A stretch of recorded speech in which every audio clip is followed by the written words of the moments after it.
I was sitting in my home office when the notification pinged. Family group chat. Jessica's message appeared with 3 celebration emojis. Finally buying Mara's beach house at foreclosure auction. Bank listed it for $400,000, worth at least $2.8 million. Getting it appraised next week. We can flip it or keep it as family vacation property. Dad's response came within 90 seconds. Wired you $200,000. Your mother and I are in. Mom, about time that place got put to good use. My brother Trevor, can I get in on this? Have $50,000 to invest. Jessica, family only. Already have the down payment ready. Auction is Thursday. I stared at my phone. The beach house. The one I'd bought in 2019. The one with the mortgage I'd been paying faithfully for 6 years. The one that had never been in foreclosure. I didn't respond to the chat. I opened my banking app instead. There was mortgage account, current balance $0. I'd made the final payment 3 weeks ago, $1.2 million early payoff. The house was mine free and clear. My phone buzzed. Private message from Jessica. Don't worry about the house. I know you're struggling. This way it stays in the family. You can even visit sometimes, if you ask nicely. Struggling. That word again, the word they'd used for 6 years to describe my life, the word that let them sleep at night while dismissing every accomplishment I'd earned. For 6 years, my family had narrated my life as a tragedy. The beach house was my impulsive mistake. The mortgage was my anchor of debt. My career as a marine conservation consultant was my midlife crisis. What they didn't know, the consulting work paid $240,000 annually. The beach house was my office, my research station, and my home. The mortgage had been comfortable. The early payoff had been strategic. I sat at my desk and created a document. Not for them, for me. I titled it The Ghost Ledger, Years of Silence. Won Regional Conservation Award 2021. Family didn't mention it. Cost equals validation. Unrevorable. Featured in National Geographic article 2022. Mom said, "That's nice," and changed subject to Jessica's new car within 40 seconds. Cost equals pride in my work. Never acknowledged. Paid off $1.2 million mortgage early 2024. Didn't tell them because every financial success was reframed as luck or irresponsibility. Cost equals sharing joy permanently lost. Published research paper on coastal ecosystem preservation 2023. 12 months of work. Dad asked if it paid anything. When I said no, he said waste of time. Cost equals intellectual achievement. Dismissed. Time theft. Every family dinner. Questions about when I'd get a real job. While Jessica's bank teller position was called stable, career cost equals 4 hours per month times 72 months equals 288 hours of dignity. 3 Thanksgivings explaining my work, only to hear sounds complicated and subject changed. Cost equals professional respect never granted.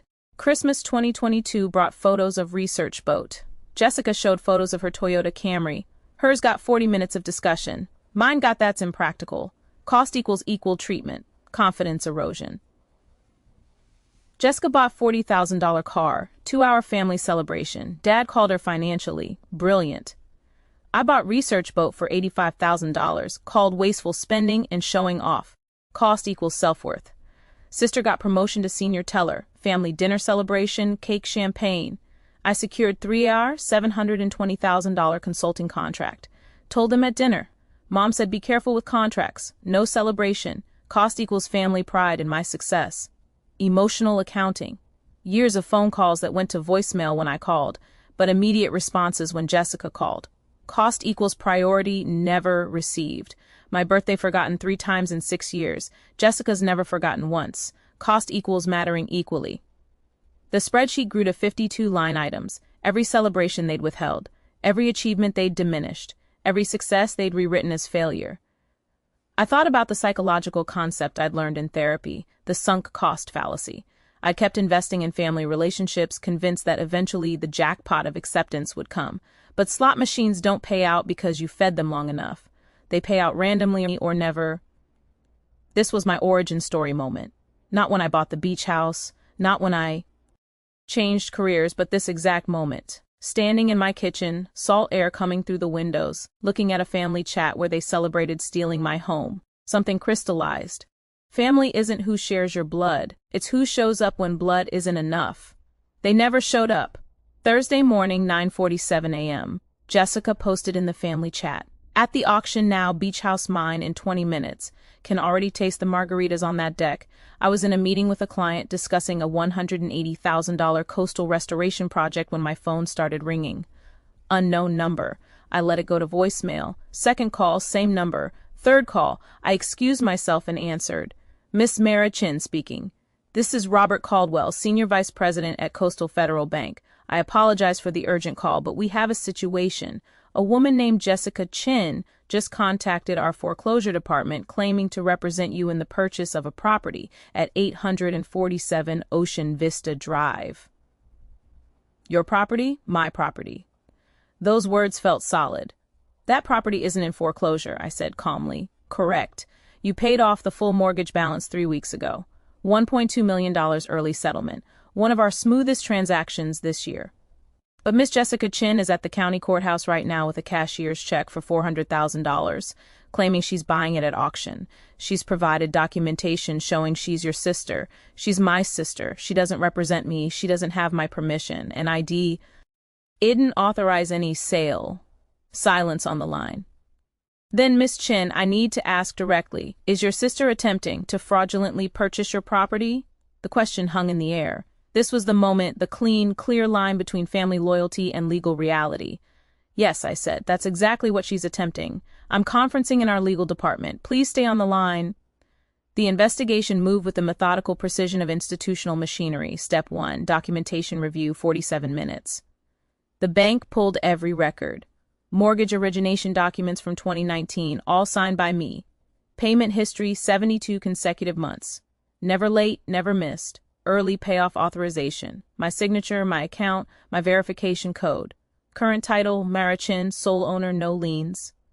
Jessica's claim. Zero supporting documentation except a fake foreclosure notice she'd created using a template downloaded from a legal forms website. Step 2, fraud alert issued. 12 minutes. Coastal Federal contacted the county courthouse. Auction halted. Jessica's cashier's check frozen. All parties notified. No sale, no transfer. Investigation in progress.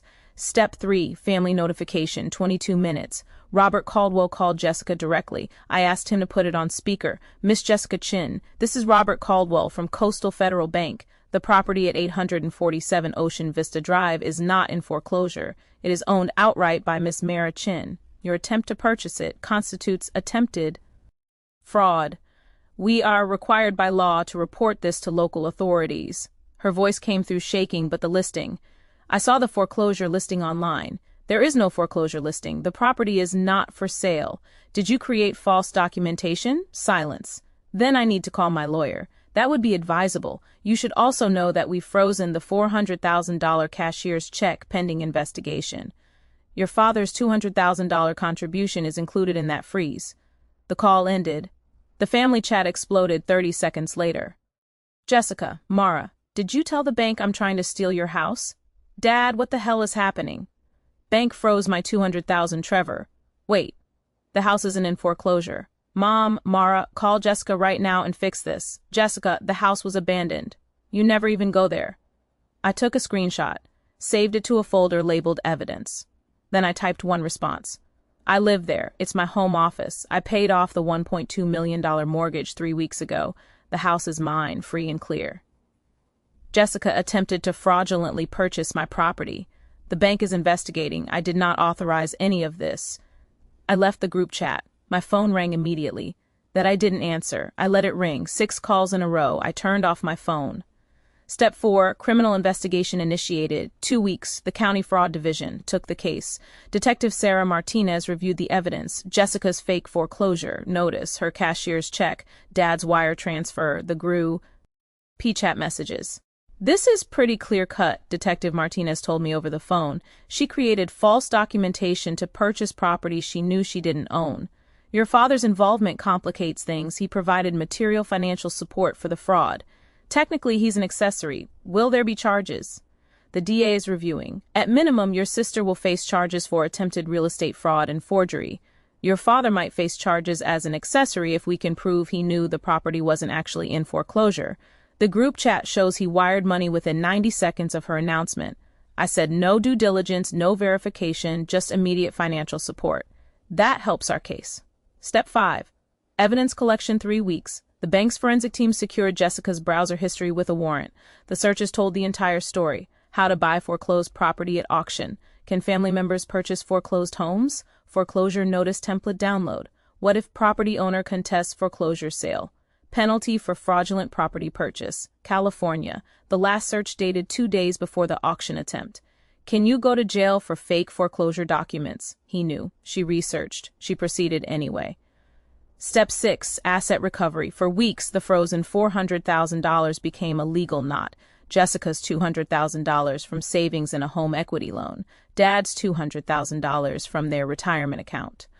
Trevor's attempted $50,000 never cleared. Jessica hired an adder. Nay. Her defense, she genuinely believed the property was abandoned and in foreclosure. She'd seen a listing online. She was helping the family. The prosecutor's response was surgical. Present the listing. She couldn't because it never existed. Step 7. Formal charges filed. 5 weeks. Jessica Chin was charged with attempted real estate fraud, forgery, and filing false documents. Dad was charged as an accessory to fraud. The family group chat, the one I'd left, erupted, according to Trevor, who called me crying. Mom, this is ridiculous. Jessica made a mistake. Jessica, Mara is destroying our family over a house. Dad, facing criminal charges because my daughter is vindictive. Trevor, maybe we should have asked if the house was actually in foreclosure. Trevor forwarded me the screenshots. They're saying you're the villain, he said quietly. But Mara, you bought a $2.8 million house and paid it off early. You've been successful this whole time and we treated you like you were failing. Yes, I said simply. I'm sorry. I'm so sorry. I believe you want to do better, I said carefully. Whether you actually do remains to be seen. Step 8. Plea negotiations. 8 weeks. Jessica's attorney negotiated. Guilty plea to attempted fraud.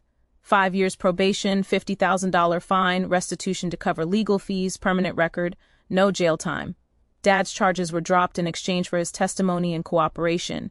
He had to acknowledge in court documents that he provided $200,000 without verifying. G. The property status. His money was returned minus legal fees. He lost $47,000. Step 9. Professional consequences. 12 weeks. Jessica worked as a bank teller. Past tense. Her employer terminated her the day charges were filed. A bank employee convicted of fraud is unemployable in financial services. She'd been taking real estate courses online. Her conviction made licensing impossible. No state grants real estate licenses to individuals convicted of real estate fraud. Step 10. Social fallout ongoing. The court case became public record. Local news picked it up. Woman attempts to fraudulently purchase sister's $2.8 million beach house. Dad had bragged about the family investment opportunity before the fraud was exposed. He told his golf club buddies they were buying a foreclosed property for $400,000, worth $2.8 million. Now everyone knew he'd tried to profit from his daughter's supposed foreclosure. The invitations stopped. The golf partners found other foursomes. Mom sent me one text. You could have handled this privately. I blocked her number. The ghost ledger taught me something about revenge. Revenge isn't rage. It's patience sharpened into strategy. It's allowing people to reveal themselves completely before you reveal what you know. Jessica didn't just try to buy my house. She tried to profit from what she believed was my failure. She celebrated it. She invited the family to celebrate with her. She turned my supposed foreclosure into a family investment opportun. Dad wired $200,000 within 90 seconds, not to help me, to help Jessica profit from my assumed downfall. The speed of that wire transfer told me everything. No phone call to check on me, no question about whether I needed help, just immediate financial participation in what they believed was my ruin. That's what the ghost ledger documented. Not just the achievements they ignored, but the pattern underneath. They needed me to fail so their ordinary lives could feel like success by comparison.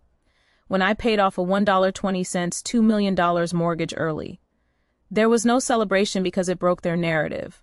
I was supposed to be drowning in debt, not thriving. I was supposed to need rescue, not be completely financially independent. Jessica's fraud attempt was just the loudest version of what they'd been doing quietly for 6 years, trying to take what was mine and claim it made them generous. 2 years later, the beach house is still my home. The deck where Jessica imagined drinking margaritas is where I drink coffee at sunrise, reviewing satellite data for marine conservation projects. I received a letter from the National Marine Conservation Foundation. They've established a fellowship in my name, $100,000 annually for emerging researchers. The press release mentions my beach house as a model for integrated living and research spaces. I didn't tell my family. I don't tell them anything anymore. Dad sent me an email. You didn't have to press charges. We're family. I didn't respond, but I thought about all the ways family was supposed to mean unconditional support, but somehow only applied when they needed grace, never when they were asked to give it. Robert Caldwell from Coastal Federal still emails occasionally. That property was a good investment, he wrote, in more ways than one. Trevor calls sometimes. We talk carefully. He's in therapy. He's questioning things. He asked me once, how did you know to save everything, document everything? I didn't, I told him. I just stopped believing their version of my life. The ghost ledger sits in a folder on my desktop. 52 line items of theft that left no physical evidence, but I don't open it anymore. I don't need to keep counting what was taken. I'm too busy documenting what I've built. The account is closed, the balance is zero, and I am finally, completely, permanently